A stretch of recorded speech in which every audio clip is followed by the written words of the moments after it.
Esta segunda parte la vamos a dedicar al estudio del Plan de Acción Nacional de España sobre empresas y derechos humanos, y preliminarmente, como introducción, os voy a comentar que forma parte el desarrollo de los planes nacionales de la función reglamentaria del Estado, por lo tanto del pilar primero, y que en esa función de reglamentación no solamente se incluye la adopción de leyes, de instrumentos legislativos, sino también de instrumentos de políticas públicas, un marco de políticas públicas.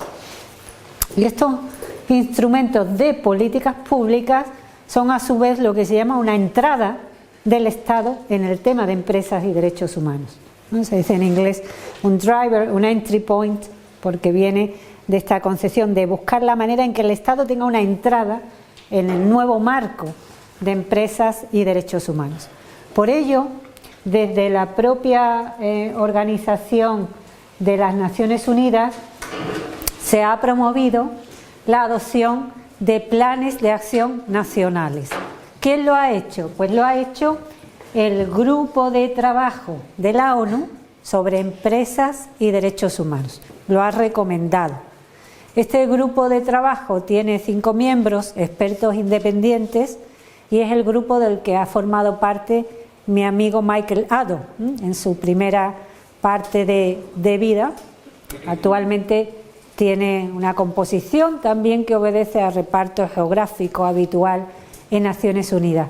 Lo importante aquí es que tengáis en cuenta que este grupo tiene como función el seguimiento y difusión de los principios rectores y realiza visitas por países, realiza visitas por continentes y encuentros continentales y subcontinentales con talleres en los que se trata de dar difusión, dar un poco de capacitación también en ese sentido, y de ahí su propuesta y recomendación de que los Estados elaboraran planes nacionales de acción para diseñar una política pública y dar aplicación a los principios rectores. Desde esta recomendación, pues se ha proyectado la propuesta a organizaciones regionales, como la Unión Europea, que está vinculada a España con motivo de su membresía de esta organización.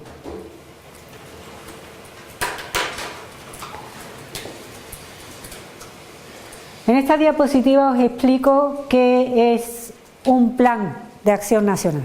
Un plan de acción nacional es un instrumento de política pública que define una política estratégica del Estado en la materia para proteger los derechos humanos de los impactos adversos de la actividad empresarial. Y el proceso de desarrollo de los planes nacionales de acción, también como en otras materias que hemos venido comentando por su carácter innovador, porque nos movemos en un terreno nuevo con muchos cambios, también es parte de esos cambios. Hasta la fecha se conocían los planes de derechos humanos, pero no planes de empresas y derechos humanos. Y tampoco se tenía una pauta de cómo elaborarlos o cómo conseguir un buen instrumento de calidad técnica. Así que ha habido también directrices sobre cómo elaborar adecuadamente un plan de acción nacional. Y de ahí, pues, algunas recomendaciones del grupo de trabajo en esta línea, de que hubiera un liderazgo coordinado y coherente del gobierno, de que hubiera un diálogo con todas las partes interesadas a lo largo del proceso y de que haya un seguimiento después de su implementación, que es muy importante porque los planes se revisan cada cierto tiempo. Después entraré un poquito en esos criterios de elaboración y desarrollo de un plan. Y en cuanto a su contenido, el grupo de trabajo pues dio también algunas pautas que tenéis ahí indicadas. El plan debe adecuarse a los principios rectores, a los 3 pilares y al contenido de los criterios de los principios rectores que hemos comentado, y debe tener en cuenta también el contexto del país así como el propio contexto de las organizaciones empresariales del Estado.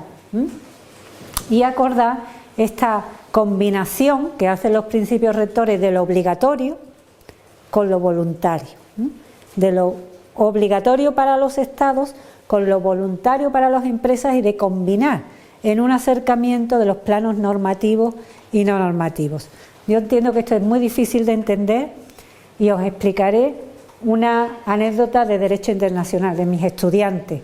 De las cosas más difíciles de entender en la asignatura, en un curso de Derecho Internacional, es la costumbre, porque la costumbre en Derecho Internacional es un proceso espontáneo de creación del derecho, al que en Derecho Interno que existe no se le da mucha importancia, pero siempre ha tenido mucha relevancia en el Derecho Internacional Público.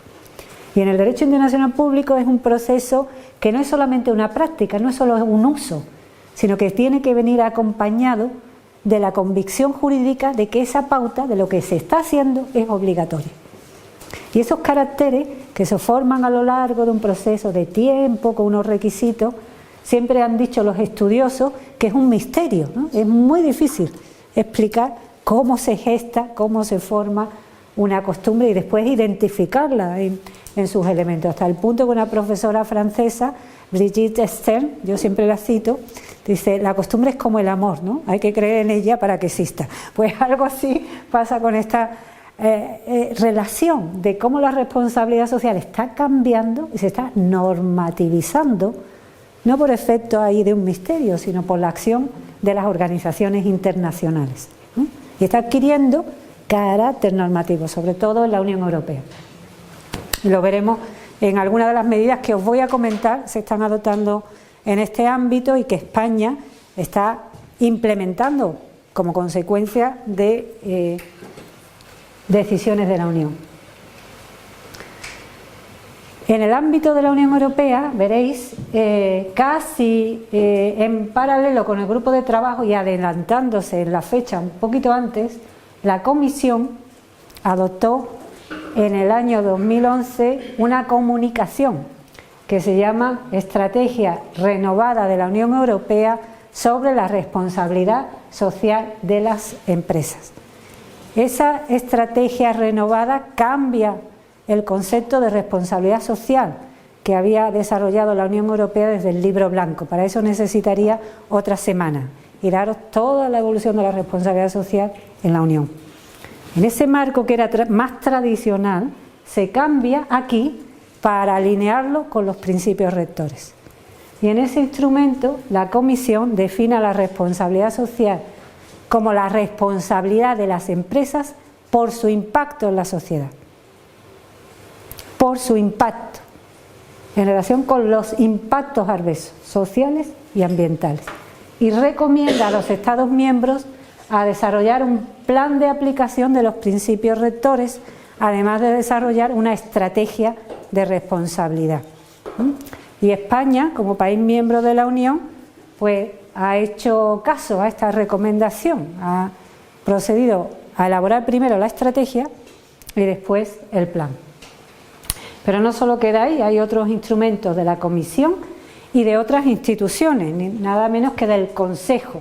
El Consejo, y con el Servicio Europeo de Acción Exterior, este plan de acción, aquí ya de Derechos Humanos y Democracia, que es un acto del Consejo y la Comisión, y las conclusiones del Consejo. También recomiendan a los Estados que adopten planes nacionales de acción.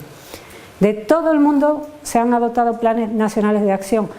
Actualmente creo que hay 26 adoptados y otros 20 y tantos en elaboración. Por ejemplo, el de Colombia fue adoptado, en Chile también, en Perú está en elaboración, en Brasil en elaboración. En Estados Unidos durante el mandato Obama se consiguió adoptar un plan, para que veáis que hay un espectro amplio. Y en la Unión Europea, de los 28, hay ya 15 que han adoptado planes nacionales y el resto están bastante avanzados.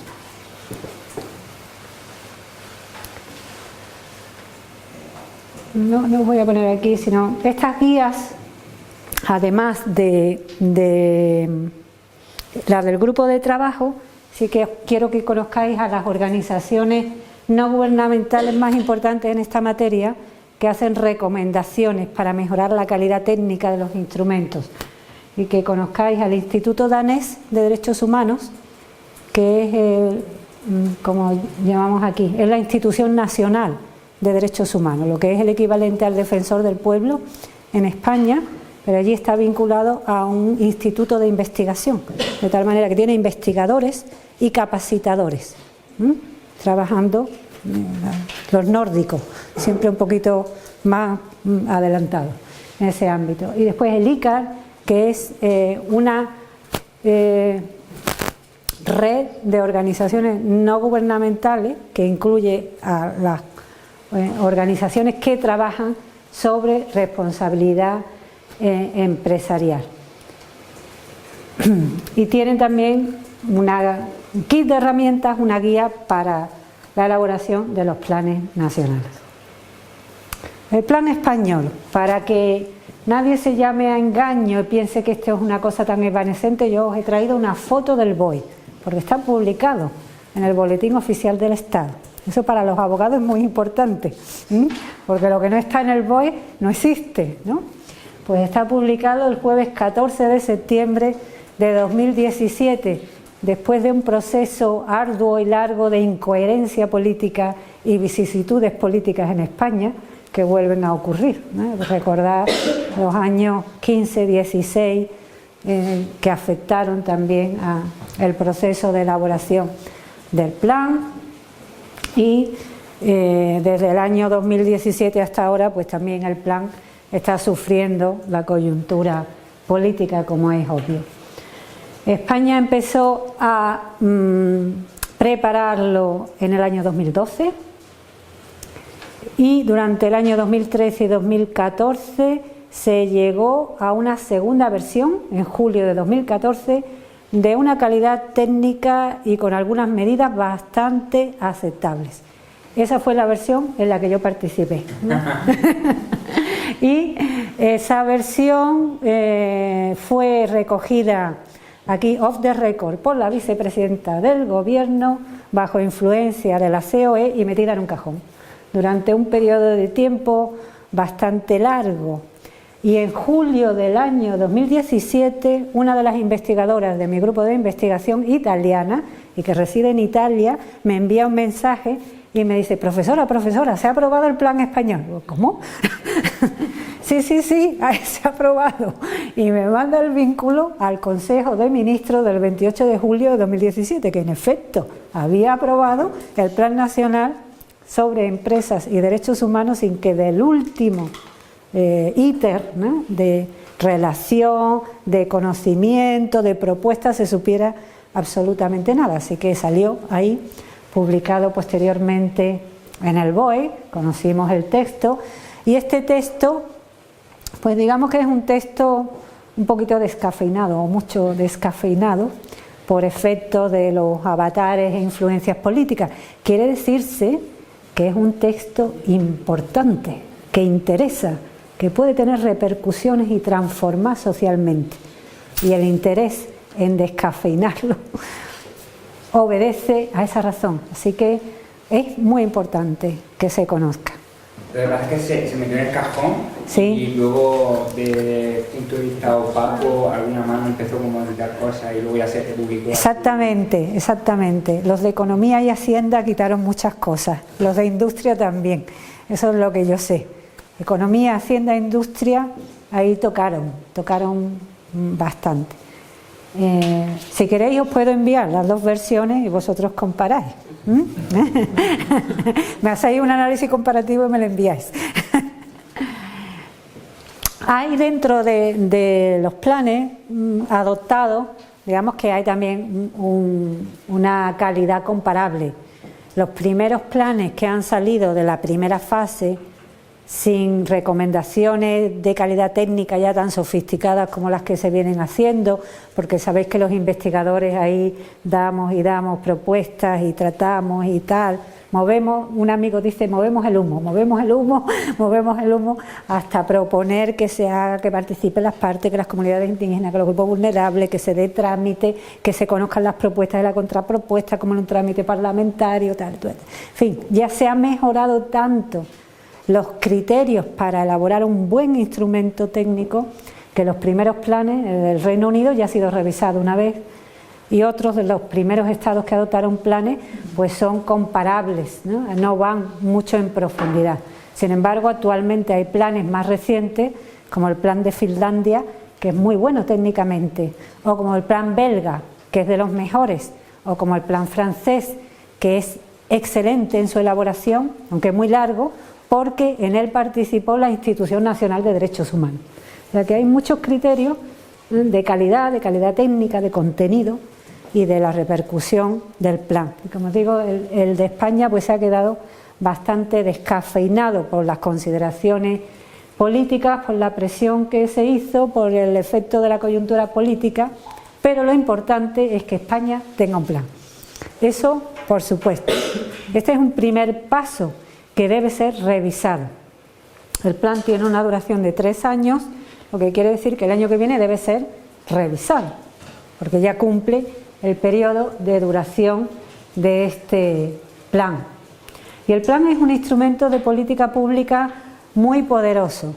Aunque su contenido no haya avanzado todo lo que España podía, sin embargo, ha habido avances, bien porque la legislación española en algunos aspectos era proclive, o bien porque ha seguido la influencia del desarrollo, tanto de lo que ocurre en la Unión Europea, como de otros planes o, digamos, experiencias comparadas.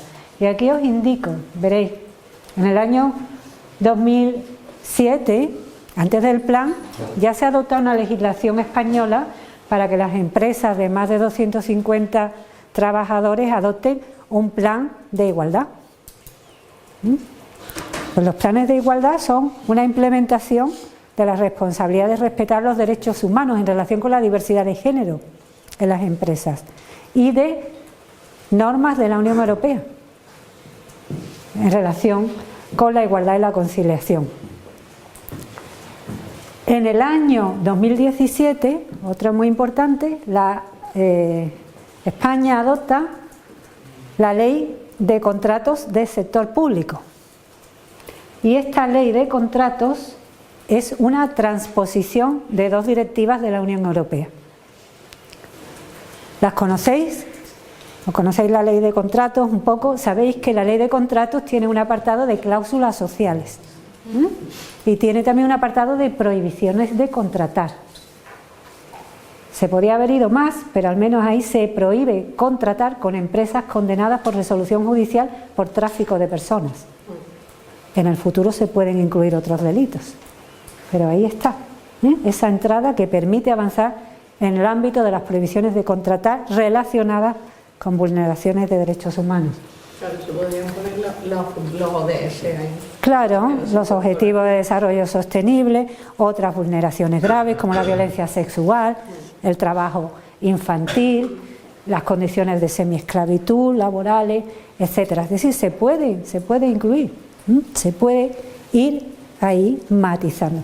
¿Y qué otorgaría eso? Que en la práctica uno se pondría las manos en la cabeza, esto, las ventajas competitivas, una empresa no va a poder licitar, no, al contrario, es un punto, es como una palanca para que la empresa se transforme y se prepare para desarrollar ese ámbito de respeto, pero también para que la producción, la prestación de servicios y la actividad de la empresa sea conforme. ¿Cómo va a ser esa empresa?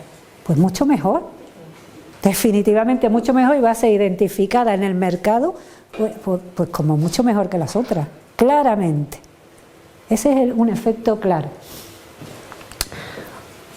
También hay un desarrollo del reglamento de protección de datos, yo no lo conozco tanto, lo está investigando uno de mis también discípulos que está preparando su tesis sobre tecnologías digitales y otras tecnologías de derechos humanos, pero ahí también hay un ámbito de responsabilidad social.